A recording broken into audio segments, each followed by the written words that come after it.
As pessoas só entendem aquilo que elas querem entender. Não adianta você tentar se explicar.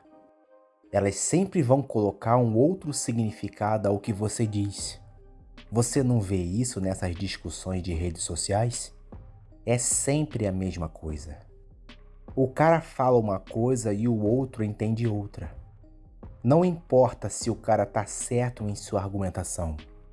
O outro sempre vai querer entender aquilo que é conveniente para ele, agradando a verdade que ele concebeu, que mais parece ideologia apenas. Para esses caras, a verdade é uma mera subjetividade em um jogo de palavras, e só. Por isso que quando você para ficar se explicando para esse tipo de indivíduo, você definitivamente já perde o seu tempo. Porque o sujeito não possui interesse genuíno em saber a verdade, mas sim aquilo que ele próprio quer entender, ou seja, a verdade dele. Essa coisa tosca é um misto de ignorância com malícia. Além de burro, o sujeito alimenta uma certa canalice em seu coração. Isso é como se fosse uma energia que lentamente puxa o cara para os níveis mais baixos. Nisso você também tem os likes, a glamorização, o tapinha nas costas e a pose de pessoa super do bem. Tudo isso cria um arremedo estúpido de uma pessoa incapaz de ver a realidade além da sua visão distorcida das coisas. O pior é que todo mundo está indo para esse buraco. Pessoas perdem suas personalidades para serem esse tipo de indivíduo. Falam de tudo, mas esse tudo não significa nada exatamente. É um tudo vazio, sem substância e sem profundidade. E é esse tipo de gente que quer pautar o debate, as conversas das pessoas, o que elas devem pensar e também acreditar. É esse tipo de gente que você quer que entenda você? São típicos analfabetos funcionais. O analfabeto funcional sabe ler e escrever como eu e você, mas não sabe reunir as informações e interpretá-las adequadamente.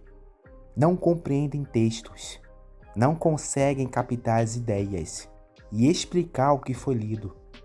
Quando tentam explicar, sai todo tipo de bizarrice que você possa imaginar. Esse é o problema. E ainda o cara se acha superior com toda essa burrice. Ele te julga, atribui um significado totalmente diferente àquilo que você disse e ainda posa como alguém superior. Isso é muito problemático. O suposto entendimento que essas pessoas têm não vale absolutamente nada. Então pare de ficar se explicando. Não adianta você tentar argumentar e explicar o óbvio. Quando o cara se fecha nesse misto de ignorância e malícia, não adianta tentar convencê-lo. E para que convencer? Não há necessidade alguma de tentar convencer se você sabe o que está dizendo. Se você tem certeza de que está correto em suas ideias, você não precisa que alguém valide isso. Mas é claro que devemos sempre aprender com quem tem conhecimento e experiência no assunto. Mas não se explicar para idiotas. Entenda isso. Não adianta ficar se explicando para pessoas que só vão entender o que elas querem. Se você insistir nisso, você só vai perder tempo e energia nesse tipo de situação. Curta esse vídeo, caso tenha gostado, e se inscreva no canal, caso não seja inscrito. Até a próxima.